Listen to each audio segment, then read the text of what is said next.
마음일기 시작합니다. 헤어질 용기. 남자친구와 만난 지 7년이 된 무렵 그는 살사 댄스 동호회에 들어가겠다고 했습니다. 별다른 취미가 없던 그였기에 반대하지 않았지만 점차 내가 모르는 약속과 거짓말이 늘어갔습니다. 어느새 나를 바라보는 그의 눈빛과 표정도 예전과 달라졌죠. 나는 그에게 집착하기 시작했습니다. 그를 놓으면 내 삶에 커다란 구멍이 뚫릴 것만 같았거든요. 마지막으로 노력을 해보기로 했습니다. 그를 이해하려 살사 댄스를 배우기로 결심하고 그와 다른 동호회에 등록했습니다. 내성적인 나는 춤을 배우리라고는 상상해 본 적도 없었습니다. 게다가 디자이너로 일하며 비슷한 직군하고만 어울렸는데 그곳에는 외교관, 초등학교 교사, 헤어 디자이너, 군인, 성우, 정육점 사장 등 다양한 사람들이 있었습니다. 다행히 밝고 활발한 그들은 나를 반갑게 맞아주었습니다. 처음 살사바에 간 날 두려움 반 설렘 반으로 문을 열었습니다. 조명이 무대를 화려하게 비추고 사람들은 춤에 열중하고 있었습니다. 구석에서 멋쩍게 음료수를 홀짝이는데 누군가 춤을 청했습니다. 동작을 제대로 못하면 어떡하지? 이렇게 움직이면 창피하지 않을까?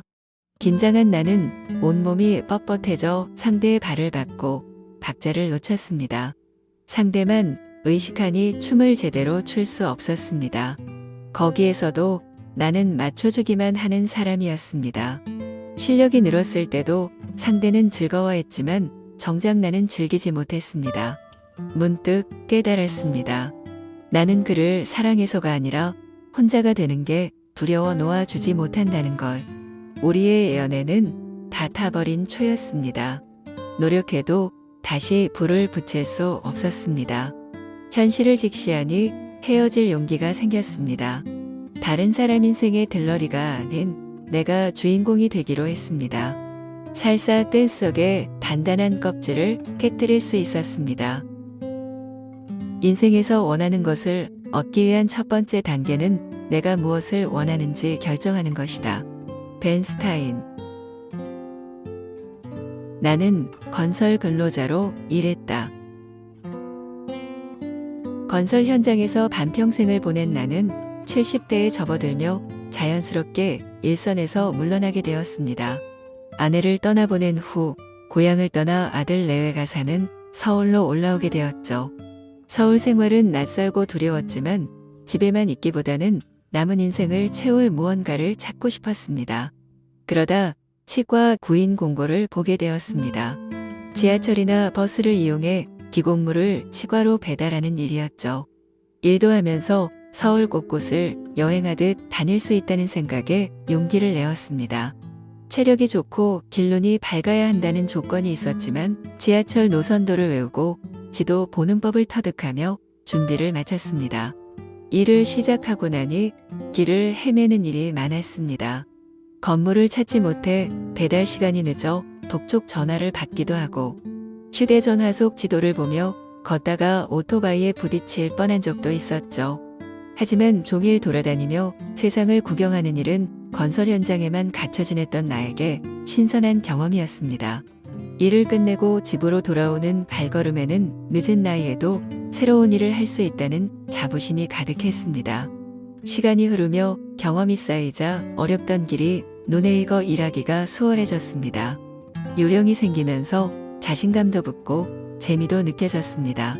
조금의 여유가 생기면서 무선 이어폰을 마련해서 지하철이나 버스로 이동하는 동안 이어폰을 꽂고 풍경을 구경하며 나만의 여행에 심취하곤 했습니다.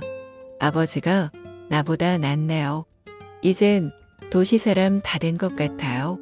아들의 말이 듣기 좋았습니다.